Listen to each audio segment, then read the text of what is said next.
Broadcasting from Studio 300 on Cal Poly's campus, you're watching Mustang News.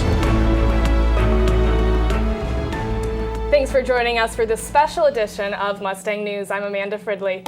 Well, many of us have hobbies that we enjoy, whether it's dancing, soccer, or even reading. But some people's hobbies can be a little more unique than others. Today we're joined in the studio by Lauren Bachet, whose hobby is definitely unique. Thank you for being here today, Lauren. How are you doing? Doing well. How are you? Good. So you actually spend a lot of your free time spinning fire, is that true? Yeah, it's, flow arts are a big encompassing way to define them. Poi is my primary, but basically, yeah, I light things on fire and dance. And how did you get started into that? Were there other hobbies that you started that led into it? Well, I've always been a pyro, and when I saw somebody spin fire, I saw somebody mastering the element in a way that I'd never seen before, and I had to learn.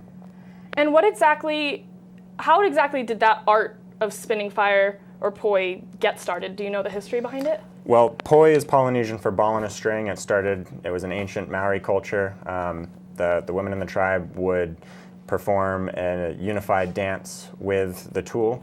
And now with the advent of the internet and social media, it's really taken off, and people have fed off each other and created all sorts of new technical aspects for the art form. Now, I know that you do go to a lot of music festivals.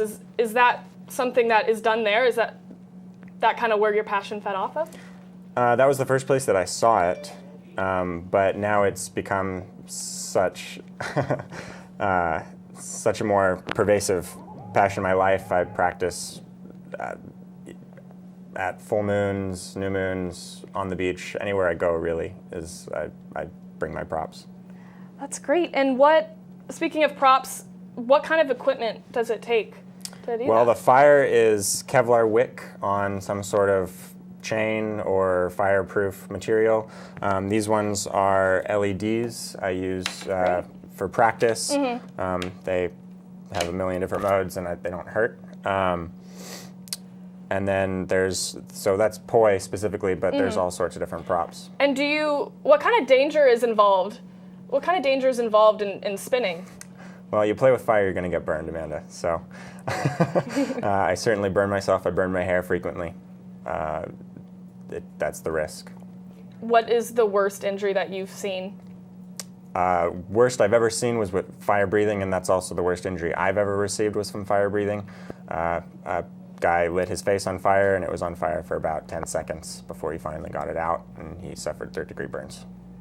Wow. Well, apparently it's worth it because you continue to do it and Well, you love it. I don't breathe fire very often, so the risks are much more minimal. With a contained prop, it's more like a lantern. But yeah. Great. Well, thank you so much for taking the time and being here with us today. Yeah. That's all we have time for today. Thank you for joining us for the special edition of Mustang News. I'm Amanda Fridley. Bye.